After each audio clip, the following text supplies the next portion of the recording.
Hello students, welcome to magnet brains. हमने अपने previous video में चैप्टर पढ़ा था भारत माता। भारत माता चैप्टर पंडित जवाहरलाल नेहरू जी द्वारा रचित था। ये उन्होंने इंग्लिश भाषा में लिखा था, जिसे हिंदी रूपांतर किया था हरिभाऊ उपाध्याय जी ने।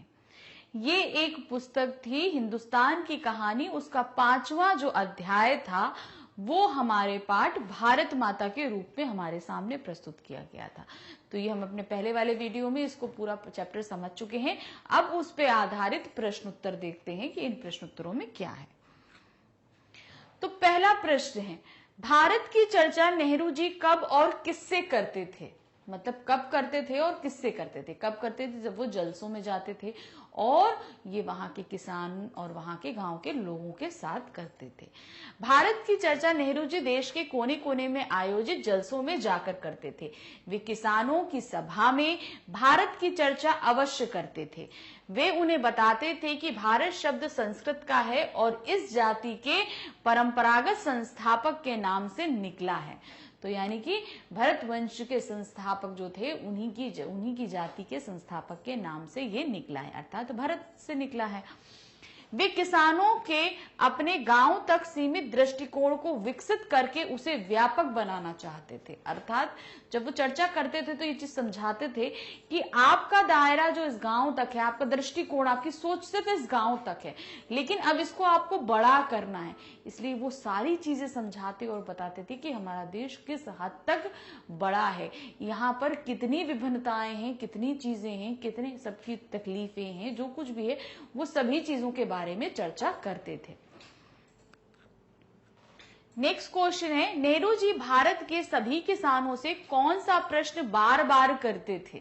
मतलब कई प्रश्न थे, लेकिन बार बार कौन से प्रश्न करते थे आपको वो बताने। पाठ्य के अंतर्गत ऐसा कई चीजें आई हैं कि भारत माता कौन है, भारत की जय क्यों लगाई जाती है, तो वो सभी चीजें, जैसे उसने बोला धरती है, तो धरती क्या है, कौन सी धरती, कहाँ की धरती, तो कई प्रश्न किए हैं उन्होंने। जैसे नेहरू जी भारत के सभी किसानों से निम्नलिखित प्रश्न बार बार करते थे। भारत माता की जय नारे का क्या अर्थ है? भारत माता की जय जो नारा लगाया जाता है, इसका क्या अर्थ है? यह भारत माता कौन है? अगर आप जय लगा रहे हो तो ये भारत माता कौन है जिसकी जय कर रहे हो? वह धरती कौन सी है जिसे वे भारत माता कहते हैं? उन्होंने बोला था ना कि ये धरती भारत माता है, तो वो कौन सी धरती है जिसे ये लोग भारत माता कहते हैं? गांव की, जिले की, सूबे की या पूरे हिंदुस्तान की? किस धरती की ये जय जयकार की जा रही है? किस धरती को ये भारत माता कह रहे हैं? क्वेश्चन नंबर 3 है, दुनिया के बारे में किसानों को बताना नेहरू जी के लिए क्यों आसान था? कारण क्यों आसान था? मतलब वो बता रहे थे, लोग क्यों समझ पा रहे थे? पहले तो उन्होंने समझा था कठिन होगा, ये लोग नहीं समझ पाएंगे, नहीं जान पाएंगे, लेकिन बाद में उनके लिए बताना है क्यों आसान हो गया। क्योंकि ये हमारे पुराने और महाकाव्यों को उन लोगों ने पढ़ा हुआ है, इसलिए वो विस्तृत रूप जानते हैं। जो फौजी गए हुए हैं वो वापस आते हैं तो वो भारत के बारे में बताते हैं। जो तीर्थ यात्री जाते हैं वो आते हैं, वो भारत के बारे में बताते हैं। इसलिए ये सारी चीजें जो हैं वो उनके लिए आसान होती जा रही थी, वो लोगों को समझा पा रहे थे। दुनिया के बारे में किसानों को बताना नेहरू जी के लिए आसान था क्योंकि वे भारत के पुराणों और महाकाव्यों को पढ़ चुके हैं, इसलिए वे भारत के नगरों से परिचित हैं। अब भारत के पुराण और महाकाव्यों में कितने नगरों की बात होती है भाई? मथुरा की है, अयोध्या की है, वृंदावन की है, कितने सारे भाई, चित्रकूट हो गया, लंका हो गया, बहुत सारी जगहों के नाम आते हैं। तो ये उन शहरों के नामों से परिचित हैं।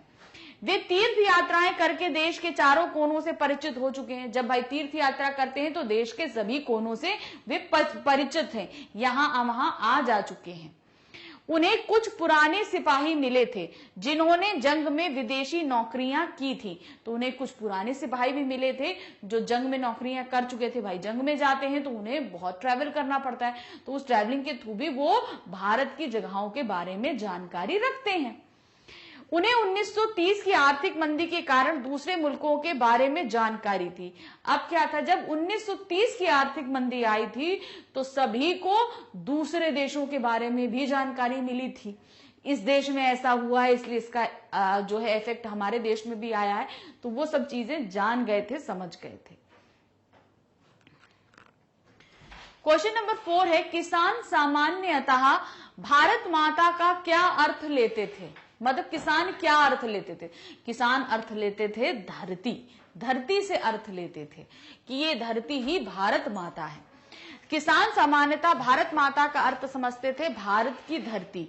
उन्हें भारत माता का सही अर्थ नहीं पता था, इसलिए वे धरती को ही भारत माता कहते थे। तो जाहिर सी बात है, सही समझते थे ये धरती ही तो हमारी भारत माता है, इसी से तो हम सबको इतना लगाव है। भारत माता के प्रति नेहरू जी की क्या अवधारणा थी? मतलब उनकी सोच क्या थी? नेहरू जी के लिए भारत माता की क्या सोच थी? तो वो सोचते थे ये धरती है, लेकिन इस धरती पर हर चीज जो विचरण करती है वो भारत माता है। अर्थात जंगल, जानवर, वनस्पतियां, पेड़, नदियां, यहाँ के मनुष्य, ये सब ही भारत माता है। तो वही चीज है, भारत माता के प्रति नेहरू जी की अवधारणा थी कि भारत की नदियां, पहाड़, जंगल, खेत, सारी धरती और इस पर रहने वाले करोड़ों लोग सब भारत माता के अंग हैं। इन सब के योग का नाम ही भारत माता है। अगर हम इन सब को ही मिलाएंगे तो ही ये भारत माता बनती है। क्वेश्चन नंबर 6 है, आजादी से पूर्व किसानों को किन समस्याओं का सामना करना पड़ता था? तो इन समस्याओं को उजागर किया गया था पार्ट में। क्या था? पूंजीपति थे, महाजन थे, पुलिस थी, वसूली, टैक्स, कर्ज, मतलब आपको क्या कहते हैं, कर वसूली थी। बहुत सी तरह तरह के कर थे जो यहाँ के किसानों के लिए बहुत ज्यादा कठिन कर थे, उनकी समस्याएं थी। तो वही आपको यहाँ पर लिखना है, आजादी से पूर्व किसानों को निम्नलिखित समस्याओं का सामना करना पड़ता था। गरीबी और कर्जदारी, गरीबी थी तो कर्ज लेना पड़ता था। पूंजीपतियों, जमींदारों तथा महाजनों द्वारा ज्यादा कर्ज लेने की और लूटने की समस्या, कि वो लोग ज्यादा कर लेते थे और लूटपाट करते थे। पुलिस के अत्याचार और लगान की समस्या, पुलिस के पास भी जाते थे तो वो भी बहुत अत्याचारी थी और लगान की समस्या होती थी। भाई जब खेती अच्छे से तरीके से हम नहीं कर पाएंगे तो लगान कैसे दे पाएंगे, और लगान तो देना ही पड़ता था, और वो भी कभी कभी दुगना तिगना लगान देना पड़ता था, तो वो भी इन लोगों के लिए बहुत समस्या हो जाती थी। क्वेश्चन नंबर 7 है, आजादी से पहले भारत निर्माण को लेकर नेहरू ने क्या सपने थे? क्या आजादी के बाद वे साकार हुए? चर्चा कीजिए। तो उन्होंने जो सपने देखे क्या वो आज साकार हुए? गरीबी हटाना, किसानों को सुदृढ़ बनाना, बहुत से ऐसे सपने थे, तो उन्हीं पर आपको चर्चा करनी है और उनके उत्तर लिखने हैं। याद रखिए, आप चर्चा अपने पर उस पर भी कर सकते हैं और उसका तर्क भी आप दे सकते हैं कि हुए या नहीं हुए, वो भी आप अपने हिसाब से उनको दे सकते हैं। आजादी से पहले भारत निर्माण को लेकर नेहरू के सपने निम्नलिखित थे। देश से गरीबी दूर करना, किसानों की समस्याओं का अंत करना, देश में औद्योगिक क्रांति लाना। अब इसमें क्या है, अब आपको मैं समझाती आ रही हूँ कि देश की गरीबी दूर करना, यानी देश में जो गरीब है उसको, उस तबके को उठाना जो बहुत ज्यादा गरीब, बहुत ही तकलीफ में, उनको दूर कर देना। किसानों की समस्या, किसानों के बहुत तरीके की समस्याएं थी, लगान था, गरीबी थी, कर्ज बहुत था, तो सब कुछ उन समस्याओं को भी दूर करना। सिंचाई नहीं है, साधन नहीं है, पानी नहीं है, बहुत सारी समस्याएं थी, उन समस्याओं को अलग करना। देश में औद्योगिक क्रांति लाना, यानी उद्योग जितने स्थापित होंगे लोगों को रोजगार मिलेगा, और जब उद्योग स्थापित होंगे तो हम भी स्वावलंबी बनेंगे, मतलब हम अपने ऊपर अपने बल पे काम कर पाएंगे, जिसे हम आत्मनिर्भरता बोलते हैं। अपने देश में ही बनाएंगे और अपने देश की चीजों को इस्तेमाल करेंगे, तो उद्योग जितने हो सके उतने स्थापित किए जा सके। भारत की चहुमुखी उन्नति करना, विशेष तौर पर आर्थिक रूप से सुदृढ़ होना, यानी कि भारत की हर तरह से उन्नति करना, किसी भी क्षेत्र में हो और तरीके से उन्हें करे, और उसे जब उन्नति करेगा तो वो आर्थिक दृष्टि से भी संपन्न बनेगा, यानी कि उसकी आर्थिक मतलब माली हालत, पैसे से भी वो सुदृढ़ बन जाएगा। नेहरू के ये सारे सपने साकार तो नहीं हुए, परंतु इन्हें पूरे करने के प्रयास अभी भी जारी हैं। मतलब अभी मतलब पूरी तरीके से पूरे नहीं हुए, लेकिन इन्हें अभी भी पूरे करने की कोशिश जारी है। आशा है कि भारतवासियों के सामूहिक प्रयास से ये अवश्य सच होंगे, यानी कि अगर हम सभी ही सहयोग देते रहेंगे तो ये अवश्य से अवश्य सच होकर ही रहेंगे। क्वेश्चन नंबर 8 है आपका, भारत के विकास को लेकर आप क्या सपने देखते हैं। अब यहां आपसे पूछा गया है कि आप क्या सपने देखते हैं। देखिए, सबकी अलग अलग सोच हो सकती है, तो ये आंसर भी सबका अलग ही अलग होगा, लेकिन लिखने के तरीके हम आपको समझा सकते हैं कि इन्हें आप किस तरीके से लिख सकते हैं। तो यहां पर सिर्फ आपके लिए एक सजेशन है कि आप इसको कैसे लिखें, सुझाव तरीके को हम आपको समझा सकते हैं। आप अपने चाहें तो अपने आप भी जो अपने देश के लिए सपने देखते हैं आप उन्हें यहां मेंशन कर सकते हैं। भारत के विकास को लेकर मैं ये सपने देखता हूं, सभी शिक्षित हो, सभी को रोजगार मिले, मतलब सबके पास कार्य हो, देश में औद्योगिक, तकनीकी तथा कृषि विकास हो। देश में औद्योगिक भी विकास होना चाहिए, उद्योग के रूप में मतलब कारखाने लगे, तकनीकी यानी टेक्नीशियन के रूप में, यानी कि जो भी टेक्नोलॉजीज आती हैं उनके तौर पर विकास हो। साथ में कृषि के नए नए तरीके सोचे जाएं जिससे ज्यादा से ज्यादा अन्न उत्पादन हो सके। भारत विकसित एवं आत्मनिर्भर राष्ट्र बने, यानी कि एक विकसित देशों की, अभी तो हमारा विकासशील देश है, तो जो पूरी तरह डेवलप कर चुके होते हैं वो विकसित कहलाते हैं। विकासशील मतलब अभी विकास कर रहा है, विकसित मतलब जो विकास कर चुका है उस लेवल पे। तो मतलब भारत हम कहां देखना चाहते हैं, विकसित देशों की श्रेणी में जो विकास कर चुका है, और आत्मनिर्भर हो मतलब वो किसी भी चीज के लिए किसी दूसरे देश या राष्ट्र पर निर्भर ना हो, हम हर चीज अपने देश में उगाएं, करें। ये इस तरीके से हमें कार्य करना है। आपकी दृष्टि में भारत माता और हिंदुस्तान की क्या संकल्पना है, बताइए। अब ये संकल्पना भी आप सबकी अलग अलग हो सकती है, एक जैसी नहीं हो सकती, तो आपको वो भी अलग अलग तरीके से आप लिख सकते हैं, लेकिन हम आपको बता सकते हैं कि आप इनको कैसे उत्तर देंगे। जैसे मेरी दृष्टि में भारत माता और हिंदुस्तान की संकल्पना निम्नलिखित है। यहाँ की सभ्यता और संस्कृति, हरी भरी धरती, नदी, पर्वत, जंगल, पशु पक्षी, यहाँ के अरबों लोग, यहाँ की परंपराएं, साहित्य आदि।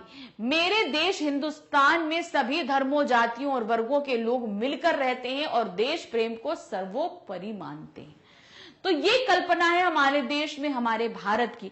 इसीलिए तो कहते हैं कि यहाँ विभिन्नता में भी एकता है। यहाँ पे बहुत सारे भिन्न लेकिन तब भी सभी एक हैं।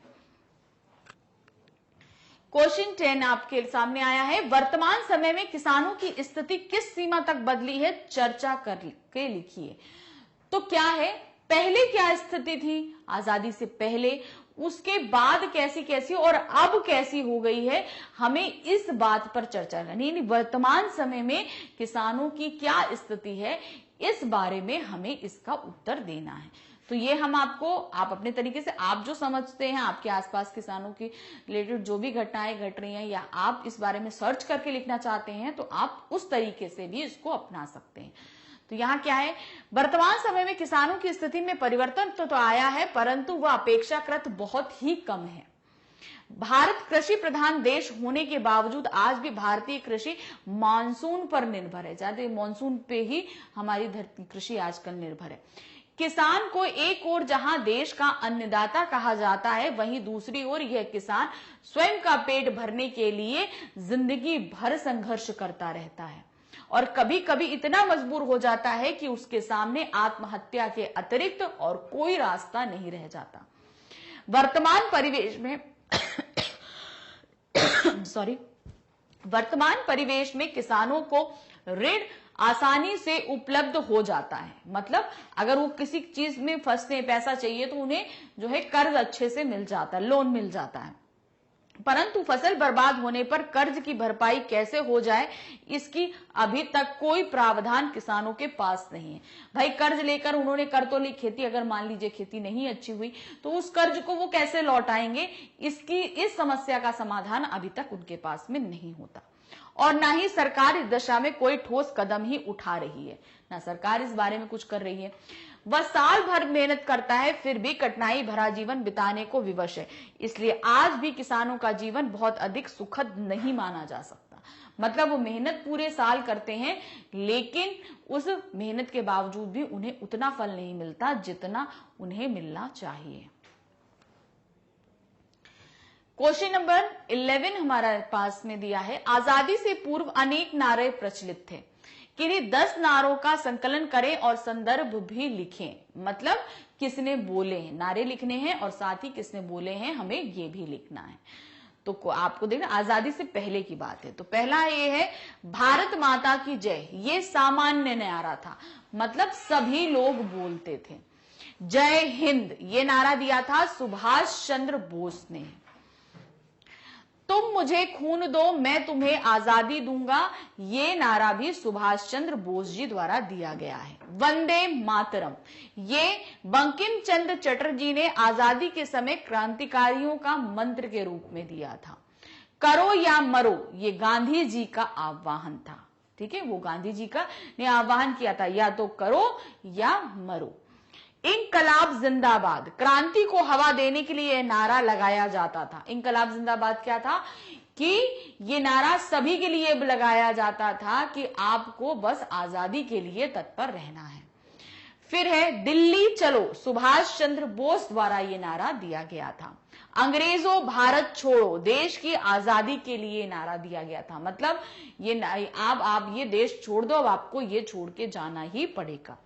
स्वदेशी अपनाओ, एनी बेसेंट विदेशी वस्तुओं का बहिष्कार, एनी बेसेंट ने ये दिया था और इसलिए दिया था कि विदेशी वस्तुओं का बहिष्कार करो, हम किसी भी विदेशी वस्तु को अपने साथ नहीं रखेंगे।